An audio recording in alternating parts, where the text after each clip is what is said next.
खुलुमबाय गसाइगाव जायगानिफ्राय गिदिंनानै बा गसाइगाव जायगायाव गिदिंनानै जोङो दायो बनरगाव ब्लकआवहाय फैदों।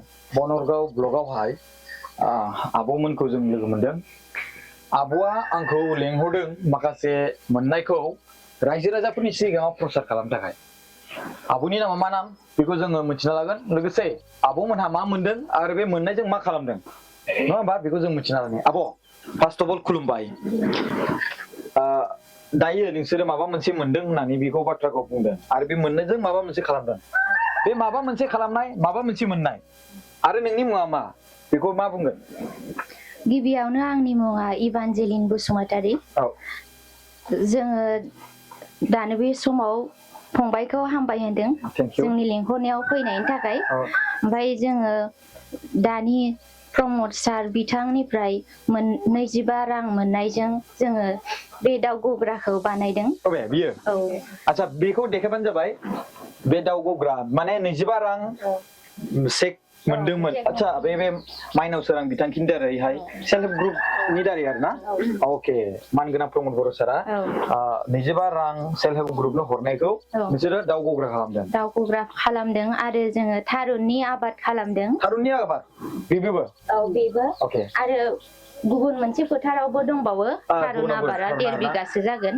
आरो थासुमलिबो गायदों। थासुमलिबो? औ बा आरोबाव खख्लिंबो गायदों।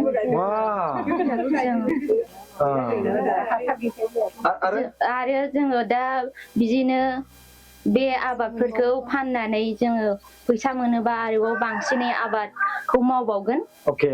आरो बे आबादखौ मावबावगोनाव आरोबाव सारा जोंनो अननानै इयुनाव अनसुंथाइ होबावोबा जों बांसिनै डेभेलप जालांनो हागोन बेखौ मिजिंथियो।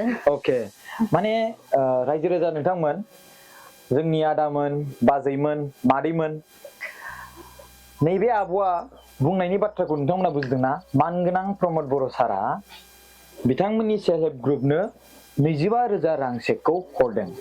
बे सेल्फ हेल्प ग्रुपनि मुङा मा? जोंनि सेल्फ हेल्प ग्रुपनि मुङा हाथरखि self help group.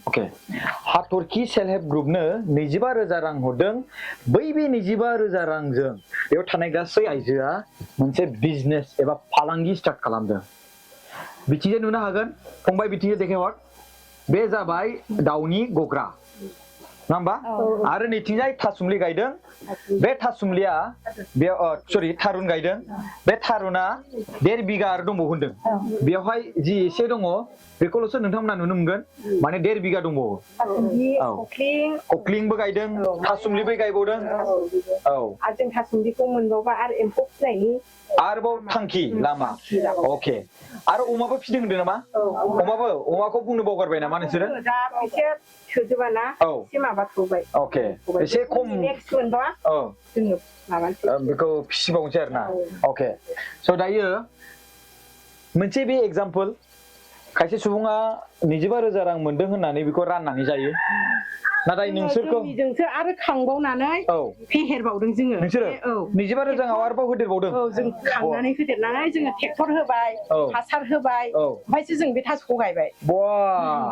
That means बिसोरनि जि मोनसे एसिस्टेन्ट नांगौमोन बा सापर्ट नांगौमोन प्रमद बर' सारनि दैदेननाय होबाय।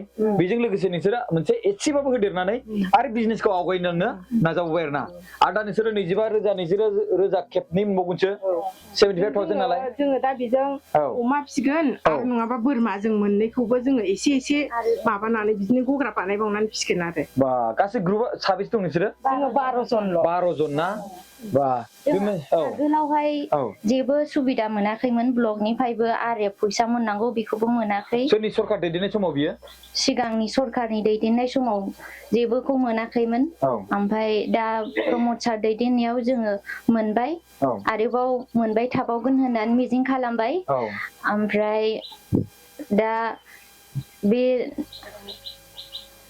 मोनबावोब्ला 25,000 खेबनै किस्ति मोननै दंबावोना जोंना मोननांगौ। जोङो बेखौ मोननैखौ मोनबावोबा जोङो बेजोंनो दाउ अमा एसे फेहेरलांबावनानै बिजनेसखौ देरहोलांसै आरोना। जोंनाथ' थास'आ खालमासि बेखौनो जोलै मोनहैफिनबावगोन नालाय, जोङो बेखौनो आरो हा बारायबावनानै जोङो बेखौ आरो गायबावनोसै। अके स' दानियाबा खोथाया बेनो जे मोनसे एग्जाम्पल खायसे सुबुंफ्रा आं बुंदोंना दहायो 25,000 चेकखौ मोनदोंबा सोरबाथ' जानानै फोजोबदोंबो जानो हागौ नाथाय नोंसोरो आरोबाव होदेरना बारायबावदों आरोना जे बे मोनसे बिजनेस खालामनायनि मोनसे आइडिया बयबो सोलोंना लानाया गाहाम गासिबनियावबो बे आइडिया थाजोबा खिन्थु बे आइडियाखौ जुदि नोंथांमोना दायो नुदोंब्ला नोंथांमोनाबो बेबायदिनो एसे होदेरनानैबाबो नङा होमबा बा बे होदेरनो हायाबाबो जि मोनदों बेजोंनो जेसेबांखिनि हायो नोंसोर आवगायना लानो हागोन जेरै हमना ला बेवहाय दाउ माखासे गोबां दाउ फिदों आरो बिनि फिसाफोरा देरनानै आरो बेखौ फाननो हालायगोन थासुमलि गायदों मा होनो थासुमलि गायदों थारुन गायदों ओमफ्राय मा होनदों कखलिं गायदों आरो दा नैबे थारुननिफ्रायनो बेखौ फाननानै आरो बिनिफ्राय फैसा मोनलायगोन आरो बेखौनो जोलै दोननो हाबावबाय नङा होमबा जोङो खालमासि बायनांला बेखौनो दोननानै आरो गायनो हाबाय हाजिरा होआखै जोङो नोंसोरनो गायदों अके हाजिराबो होबावाखै जादों मावनायखौ खेबनानै अके आरो जोंहा फिसाबो गोनां